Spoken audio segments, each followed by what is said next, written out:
5절부터 7절 말씀을 가지고 사랑 가운데 행해라 라는 제목으로 은혜 나누겠습니다. 다 같이 말씀 읽겠습니다. 자, 그러므로 사랑을 받은 자녀같이 너희는 하나님을 본받는 자가 되고 그리스도께서 너희를 사랑하신 것 같이 너희도 사랑 가운데 행하라. 그는 우리를 위하여 자신을 버리사 향기로운 제물과 희생 제물로 하나님께 드리셨느니라. 음행과 온갖 더러운 것과 탐욕은 너희 중에 그 이름조차도 부르지 말라. 이는 성도에게 마땅한 바니라. 누추함과 어리석은 말이나 희롱의 말이 마땅치 아니하니 오히려 감사하는 말을 하라. 너희도 정녕 이것을 알거니와 음행하는 자나 더러운 자나 탐하는 자 곧 우상 숭배자는 다 그리스도와 하나님의 나라에서 기업을 못하리니 누구든지 헛된 말로 너희를 속이지 못하게 하라. 이르 말미암아 하나님의 진노가 불순종의 아들들에게 임하나니 그러므로 그들과 함께하는 자가 되지 말라. 할렐루야. 오늘 이렇게 함께 하신 여러분을 환영합니다. 오늘 샘 커뮤니티 컴 중앙교회에 오신 여러분을 주님의 이름으로 축복합니다. 우리 옆에 분과 인사할까요? 잘 오셨습니다. 인사하겠습니다. 또 인사하겠습니다. 은혜 받고 돌아가겠습니다. 인사하겠습니다. 그렇습니다. 사랑하는 여러분, 우리가 이렇게 주일날 모인 것 중에 하나가 뭡니까? 교제가 아니라 우리의 교제도 중요하지만 하나님의 은혜 받고 돌아가서 우리의 일주일을 사는 여러분의 삶이 되기를 주님의 이름으로 축복합니다. 사랑하는 여러분, 이민생활 어떻습니까?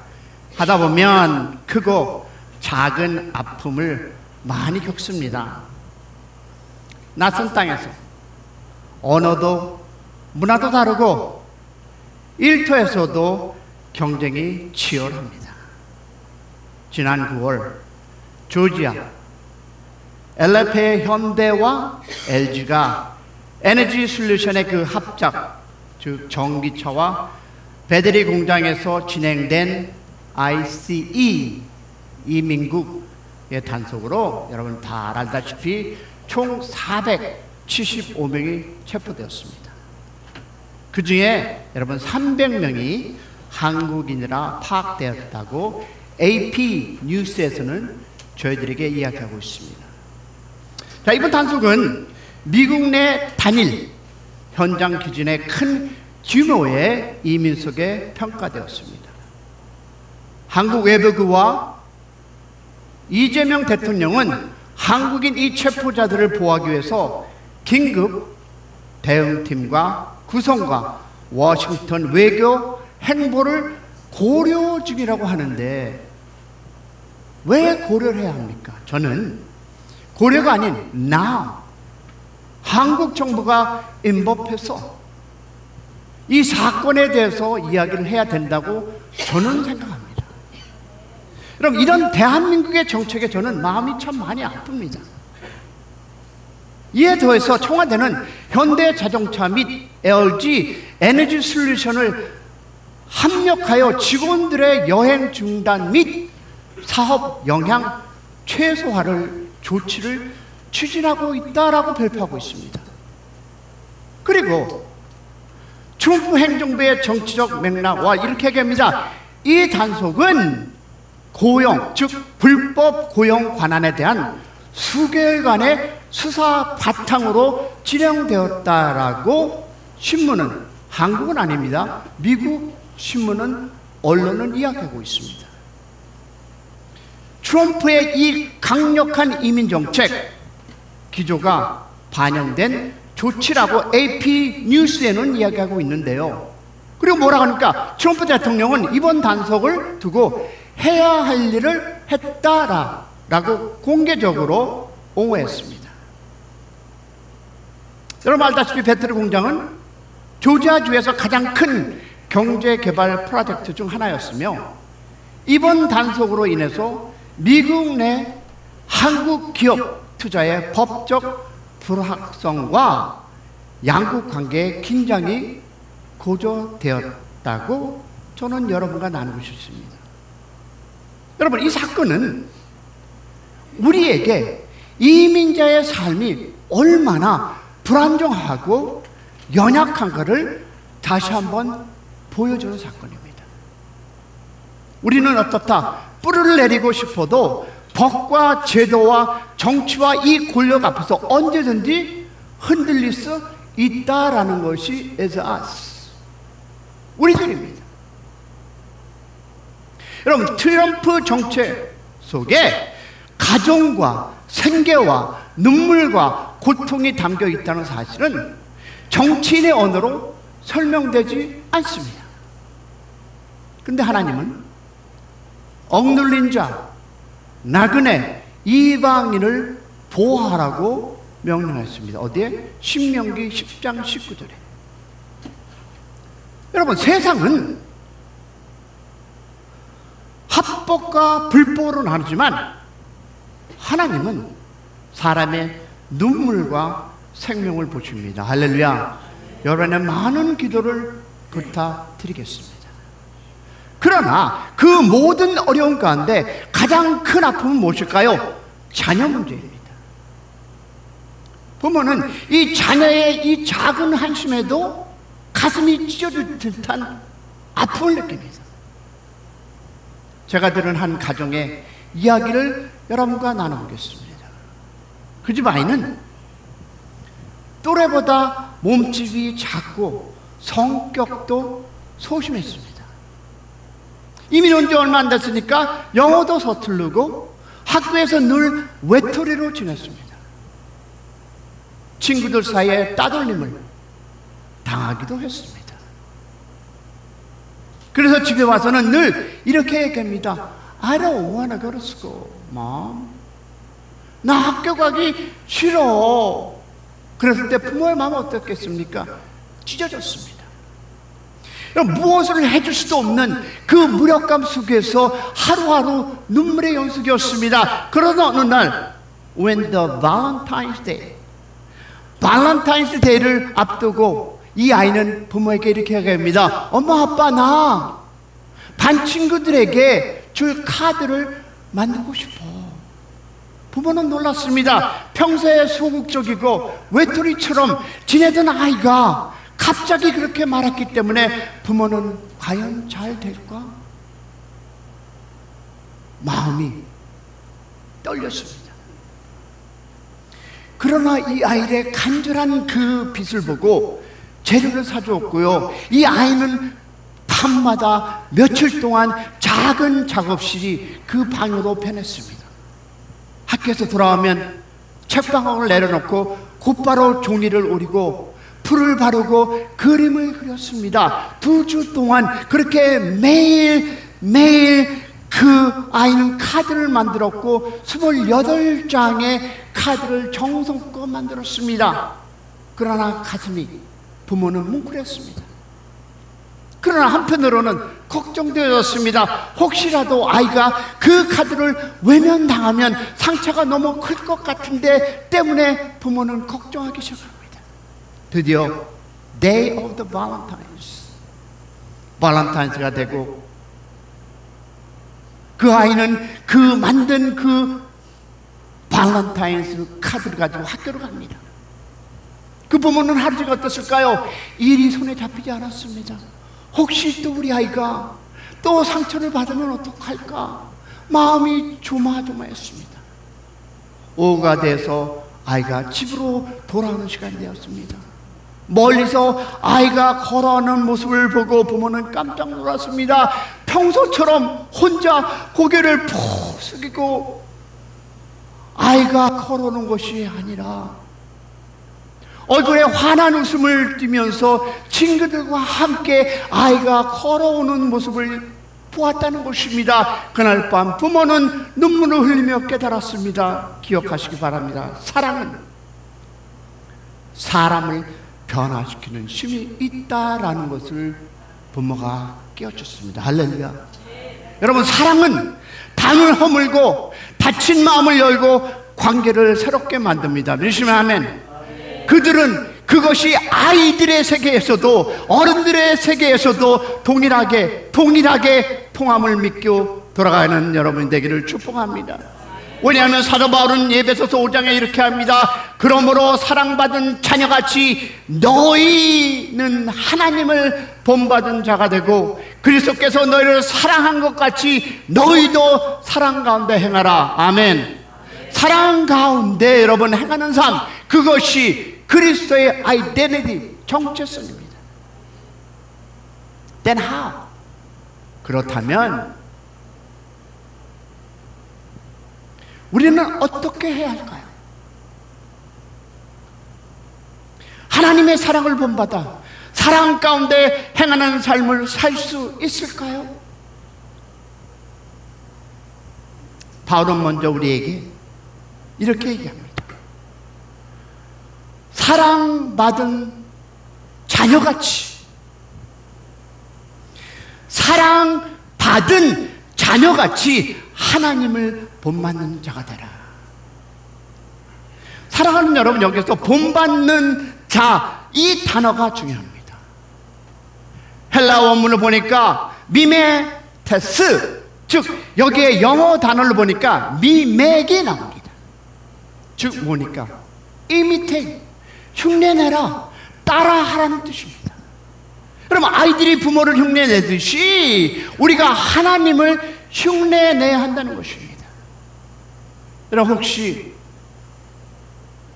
4살, 5살 때 그 아이들의 소꿉장난을 보신 적 있습니까? 여러분 중에도 어릴 때 아마 경험한 분들이 계실 수 있습니다. 아이들이 뭐라 하니까 엄마, 아빠, 나 아빠 할래? 너는 엄마 해. 그러면 하는 거 보시니까 여보 다녀왔어요. 아유 이제 오셨네요. 어른들의 말까지 그대로 아이들을 흉내냅니다. 끄떡끄떡 하시는 분이 어릴 때 한 분이 계시네요. 여러분 아직도 결혼도 안 한 아이들이 엄마 아빠처럼 imitate, 흉내내면 옵니다. 바울은 바로 이 단어를 사용합니다. 하나님을 본받아 하나님의 무엇을? 사랑을 흉내내라. 우리의 힘으로 사랑하는 것이 아니라 하나님의 사랑을 따라 하나님을 흉내내로 사랑하는 것. 할렐루야. 여러분 이 사실 신앙 역시 여러분 본받는 역사, 여러분과 내가 살아가는 이 시대도 옛날에 누구? 우리의 어른들이, 우리의 신앙의 그 선배들이 했던 것을 본받는 역사가 있었습니다.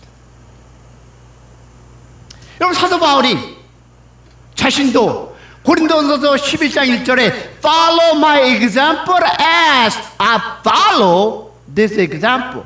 내가 그리스도를 본받은 것 같이 너희는 나를 본받아라. 그런 자신을 본받으라고 하면서 결국 목표는 뭐다? 그리스도를 본받는 삶을 두었습니다. 그런데 여러분 저는 이 말씀을 읽으면서 충격을 받았습니다. 내가 그리스도를 본받은 자 된 것 같이 너희도 나를 본받아. 여러분 솔직히 고백할까요? 이 말씀을 묵상하면서 저는 숨이 딱 막혔습니다. 과연 나도 여러분에게, 성도님들께 이렇게 선포할 수 있을까?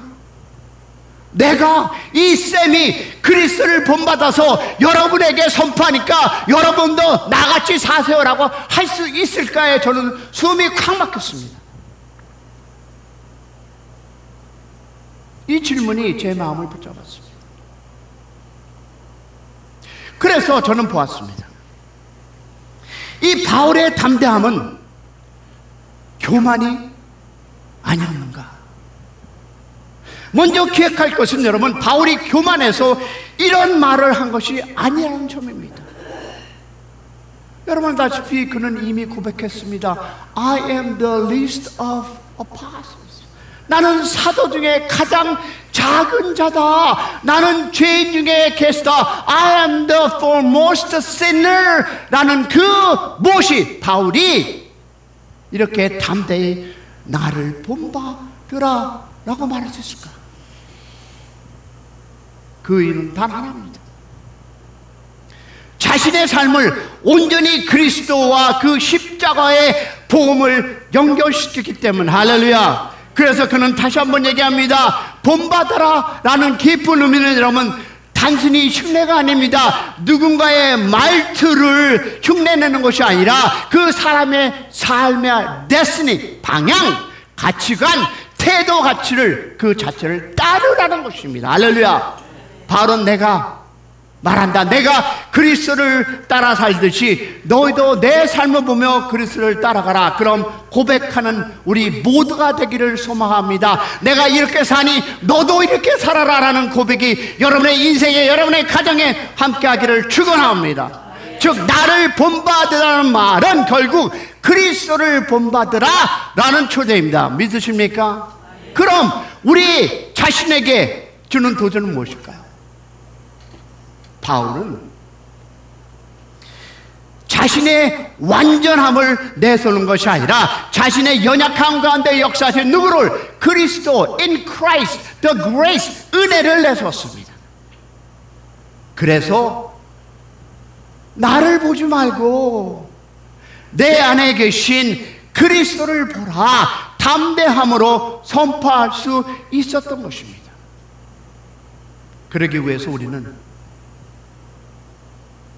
삶이 본이 되어야 합니다. 사랑하는 여러분, 우리의 말보다 중요한 것은 무엇일까요? 우리의 삶입니다. 어디에서? 가정의 삶 속에서, 직장의 삶 속에서, 여러분의 비즈니스 삶 속에서, 교회 안에서의 태도, 이 모든 것이 누군가에게는 복음의 책이 된다는 것을 기억하시기를 소망합니다. 여러분의 행동과 여러분의 입술에 그 터져나오는 그 말이 여러분 복음의 시작임을 믿기를 소망합니다. 여러분은 어떤 말로 이웃사람과 어떤 말로 여러분의 비즈니스와 어떤 말로 교회에서 여러분은 섬기고 계십니까? 왜냐하면 그 입술에 뱉어나오는 그 말이 여러분 바로 복음의 책이기 때문입니다.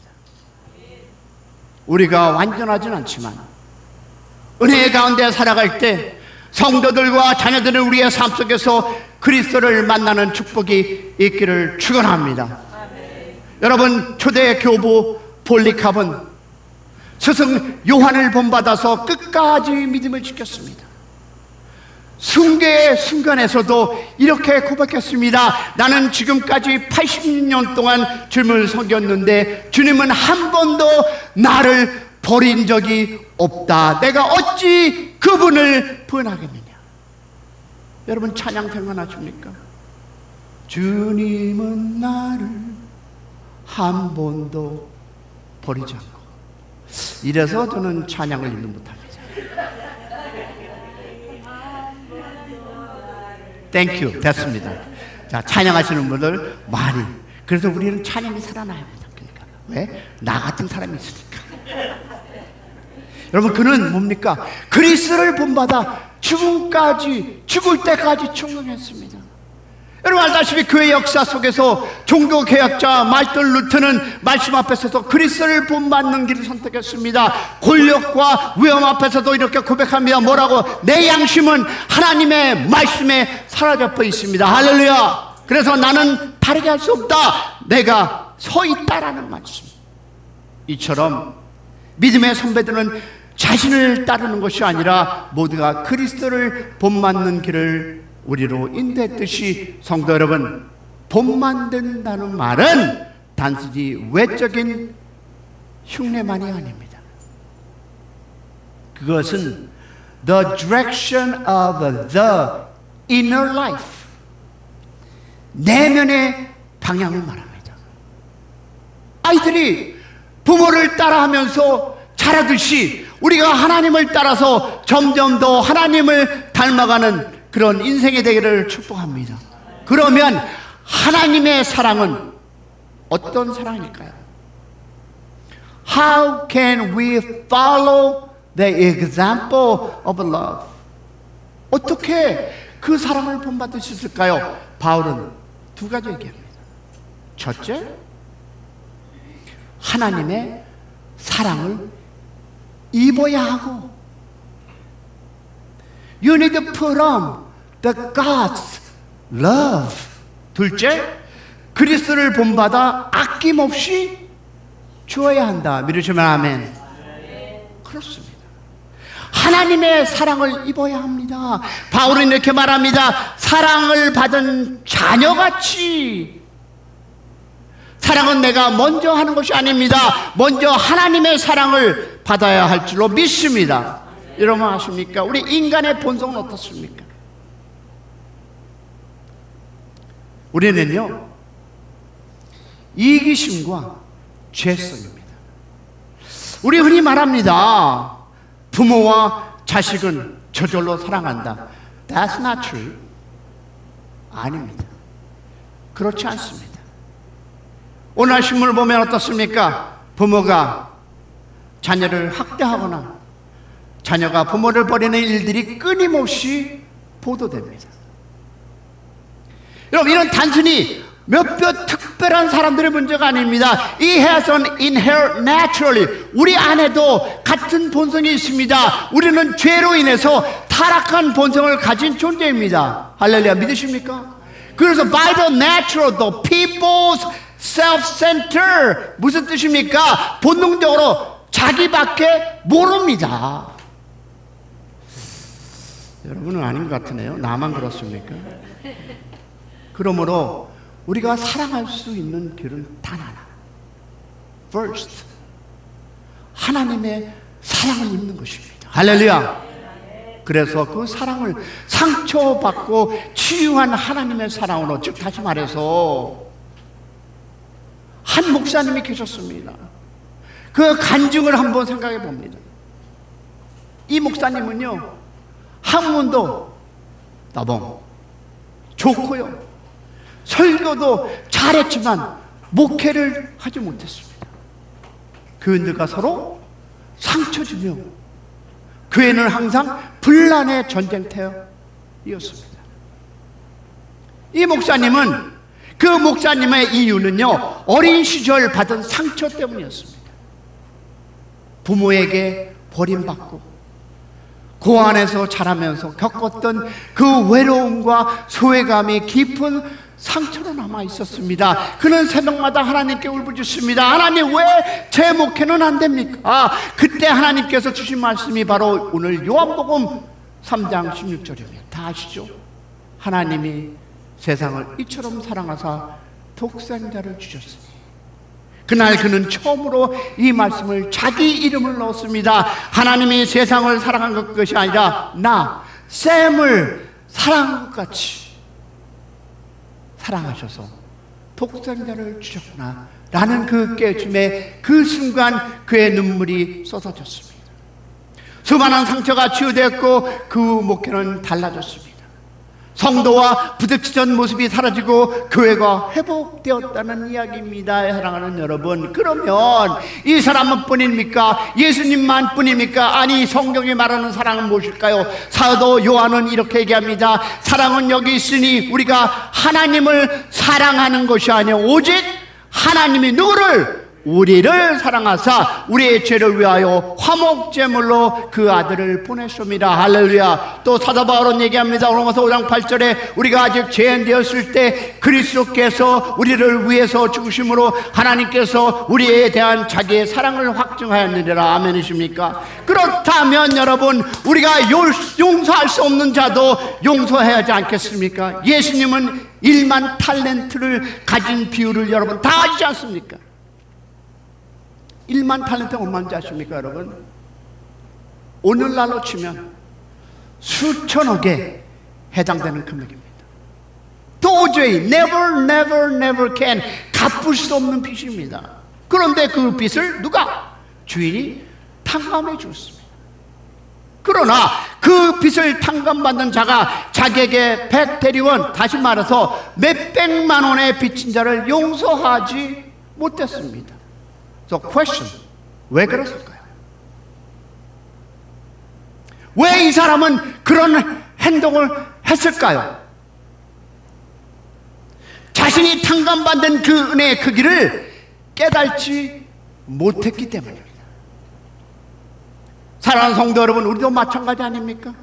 우리가 하나님의 사랑을 입지 않고는 결코 다른 사람을 사랑할 수 없습니다. 왜?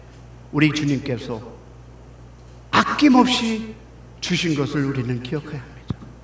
바울은 2절에 이렇게 얘기합니다. 그는 우리를 위하여 자신을 버리사 향기로운 제물과 생축으로 하나님께 드렸다. 예수님은 우리를 위해 자신을 버리셨습니다. 그 사랑은 아낌없이 주는 사랑이었습니다. 여러분 기억하시기 바랍니다. 사랑 없는 봉사의 위험성을 여러분 혹시 아십니까? 교회 역사를 보면 봉사와 열심은 많습니다. 그러나 사랑이 빠진 열심은 오히려 교회를 무너뜨렸다는 사실을 기억하시기 바랍니다. 어거스틴은 이렇게 얘기합니다. 사랑이 없는 진리는 잔인하고 진리 없는 사랑은 위선이다. 그러나 사랑 안에서 진리만이 교회를 세운다. 할렐루야. 그리고 웨슬리도 배후에서 모라비안 신자들을 보고 깨달았습니다. 풍랑 속에서도 어려움 속에서도 좌절함 속에서도 정말 일어날 수 없는 극복의 그 배 안에서 그들은 평안은 단순히 지식이 아니라 열심이 아니라 사랑과 믿음으로 드러낸 삶이라고 고백하고 있습니다.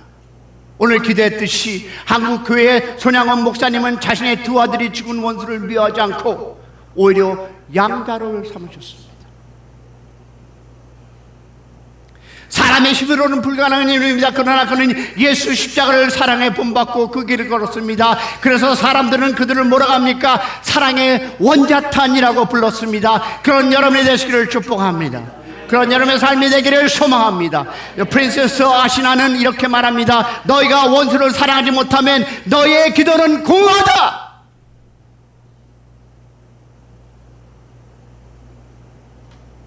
고린도전서 13장에 선포합니다. 사랑이 없으면 아무것도 아니다.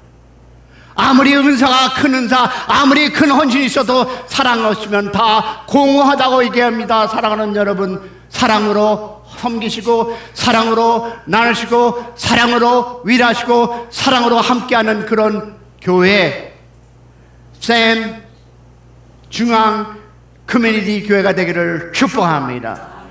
축원합니다. 여러분 혹시 아낌없이 주는 나무 스토리 들으셨습니까? 쉘 실버스타인의 아낌없는 나무는 짧은 동화지만 전 세계 많은 사람의 마음을 울렸습니다. 이야기는 단순합니다. 한 소녀가 있었습니다.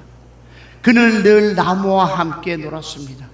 나무에 올라가 그네를 타고 사과를 따먹고 그늘에 쉬었습니다. 그런데 소녀는 행복했고 나무 역시 행복했습니다. 하지만 시간이 흐르면서 소녀는 변했습니다. 나는 물건을 사고 싶고 돈이 필요해. 그러자 나무는 사과를 따 주었습니다. 나는 집이 없어. 그러자 나무는 가지를 잘라 주었습니다. 나는 배가 필요해. 그러자 나무는 줄기를 마저 내어 주었습니다. 결국 나무에 남은 것은 밑둥뿐이었습니다. 그런데도 나무는 마지막까지 얘기합니다. 얘야, 이제는 너에게 줄 것이 아무것도 없구나. 하지만 내 밑둥에 앉아 쉬어라. 나는 내가 앉아 쉴 수 있는 자리가 되고 싶구나. 이것이 바로 아낌없이 다 주는 사랑이 아니겠습니까?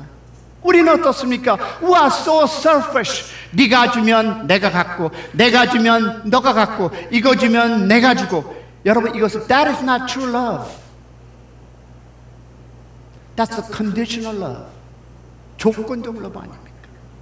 이 나무같이 끝까지 주는 것이 여러분 하나님의 사랑이 아닐까요? 이 이야기는 여러분 부모님의 사랑을 떠올리게 합니다. 자식을 위해 가진 것을 다 주는 부모님의 마음, 그러나 더 깊이 보면 이 이야기는 바로 예수 그리스도의 사랑을 보여줍니다. 할렐루야. 왜? 예수님은 누구를? 우리를 위해 자신을 내어주었습니다. 믿으십니까? 자신의 시간과 눈물과 말씀과 능력을 내어주셨고, 마지막에 어디에? Went to cross, 십자가에서 생명까지 버리심을 우리에 살리셨습니다. 할렐루야. 예수님 마시면 할 수가 없습니다. 그런데 여러분, 예수님만 뿐이었습니까? 성경 속에 사랑을 보겠습니다. 요셉은 어떻습니까? 요셉 형들에게 배반을 당했지만 그들은 용서했습니다. 그리고 창세기 50장 1절이 이렇게 얘기합니다. 당신들은 나를 해하려고 했으나 하나님은 그것을 무엇으로? 선으로 바꾸사 오늘같이 많은 사람의 생명을 구하게 하셨다. 할렐루야. 그것뿐입니까? 사도 바울은 얘기합니다. 고린도후서 11장에서 바울은 자신의 고난받은 이야기를 나열합니다. 매맞고 주먹고 감옥 갔고 파손됐고 굶주림, 그러나 끝까지 교회를 사랑하며 자신을 내어줬습니다. 그런 여러분이 되시기를 주님의 이름으로 축복합니다. 그러므로 사랑은 단순한 the feeling, nothing but a feeling, 감정이 아닙니다. 믿으십니까? 아멘 안 하신 거 보니까 배가 고프신가 보네요. 그것은 뭘까요? 자기 희생입니다. 사랑은 단순한 감정이 아니라 자기 희생입니다. 우리가 그리스도를 본받아 아낌없이 줄 때 가정이 변화되고 교회가 변화되고 사회가 변화되고 여러분의 비즈니스가 변화되리라 믿습니다. 그런 것을 세우는 공동체가 되기를 소망합니다. 여러분, 사랑은 사람을 변화시키는 능력이 있습니다. 하나님의 사랑을 먼저 입고, 누가? 내가 그리스도를 본받아 아낌없이 줄 때 우리는 비로소 사랑 가운데 행할 수 있습니다. 할렐루야. 오늘날 가정이 무너지고 공동체가 흔들리고 사회가 병들은 이유는 사랑이 식었기 때문입니다. 그러나 하나님의 사랑을 입은 우리가 다시 사랑으로 행하고 가정이 회복되고 교회가 살아나며 이 땅에 하나님의 나라가 되기를 축원합니다. Love is not a word. 여러분, 사랑은 말이 아니라 but action, 행동입니다. 감정이 아니라 it is not the emotion but the commitment, 헌신입니다. 할렐루야. 예수님께서 우리를 위하여, 누구를 위하여? 우리를 위하여 자신을 버렸듯이 우리도 아낌없이 삶을 줄이는 여러분의 삶이 되기를 축복합니다. 가정에서, 여러분의 비즈니스에서, 교회에서 여러분의 사랑을 나누는 여러분의 삶이 되기를 주님의 이름으로 축원합니다. 작은 사랑이 시작될 때 작은 미소가 은혜가 되고 작은 용서가 여러분 공동체를 세운다 믿으시기를 축원합니다. 왜냐하면 히브리서 13장 7절의 말씀처럼 우리도 믿음의 선배들의 사랑을 본받아 서로 품은 것 같이 서로 품는 교회가 되기를 주님의 이름으로 축복합니다. 세상에 그리스도의 사랑을 흘러내는 여러분의 되기를 주님의 이름으로 소망합니다. 우리가 먼저 다가가서 인사하고 우리가 먼저 손을 내밀고 그리스도 향기를 내는 그런 교회가 되기를, 그런 샘 커뮤니티 중앙교회가 되기를 주님의 이름으로 축원합니다. 축원합니다. 아멘 하시는 분은 배반자입니다. 사랑하는 여러분, 다시 한번 얘기할게요. Love is not the word. 사랑은 말이 아니라 행동입니다. 감정이 아니라 헌신입니다. 찬양할 때도 봉사할 때도 교제의 자리에서 사랑하는 여러분이 되시기를 주님의 이름으로 축복합니다. 그러면 우리의 가정이 변하고 교회가 살아나고 세상 사람이 하나님을 만나는 역사가 일어나기를 믿습니다.